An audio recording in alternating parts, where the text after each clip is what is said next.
Salut! Non, le qui ta gueule.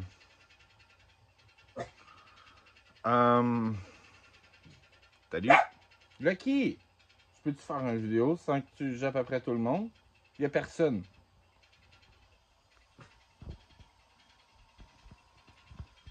Lucky.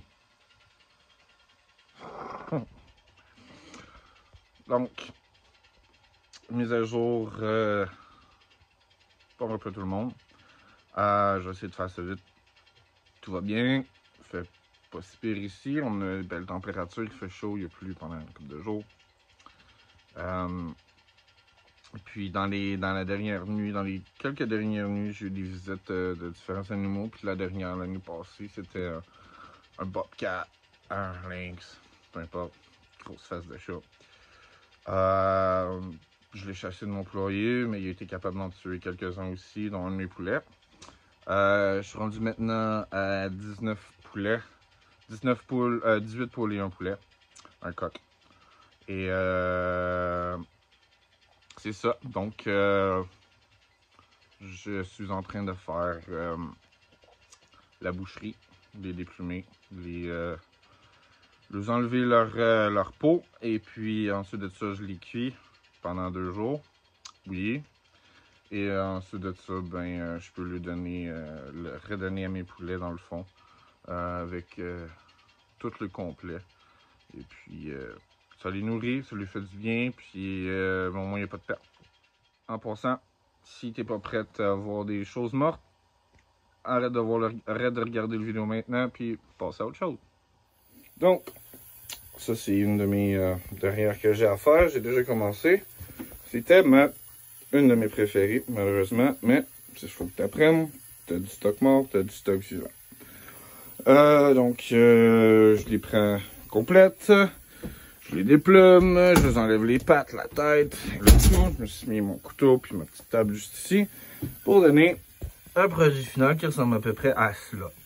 Je les prends puis je les mets directement au complet sur le pot. Toi, qu'est-ce que tu veux, Lucky? Tu veux du poulet? Tu veux manger du poulet? Tu veux manger du poulet?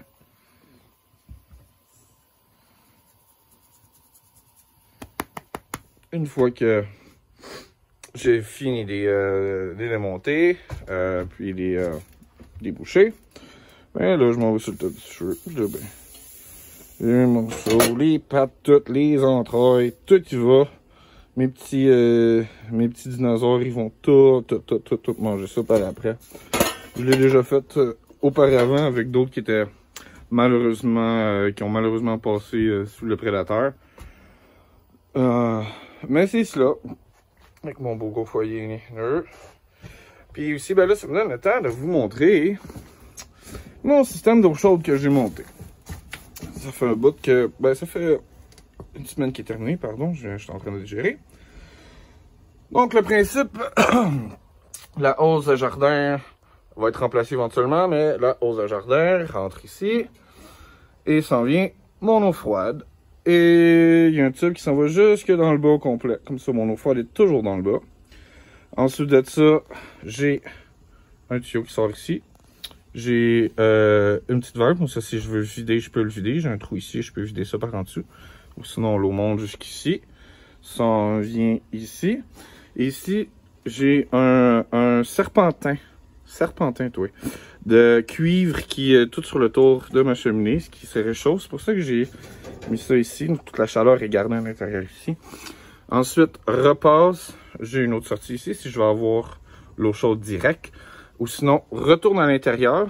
Circule constamment, bien évidemment. Et ensuite de ça, j'ai un instant, ma valve pression. Donc, si j'ai trop de pression, ça l'ouvre et ça laisse la pression sortir. Mais sinon, ça monte jusqu'ici, ça va en arrière.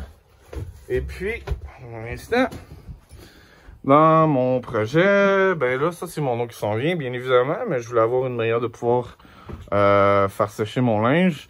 Donc, tuyau en acier, assez solide, avec des accroches, on dirait quasiment des accroches de bateau, vraiment cool. Donc, je peux faire sécher mon linge directement sur le dessus du poêle. Merveilleux.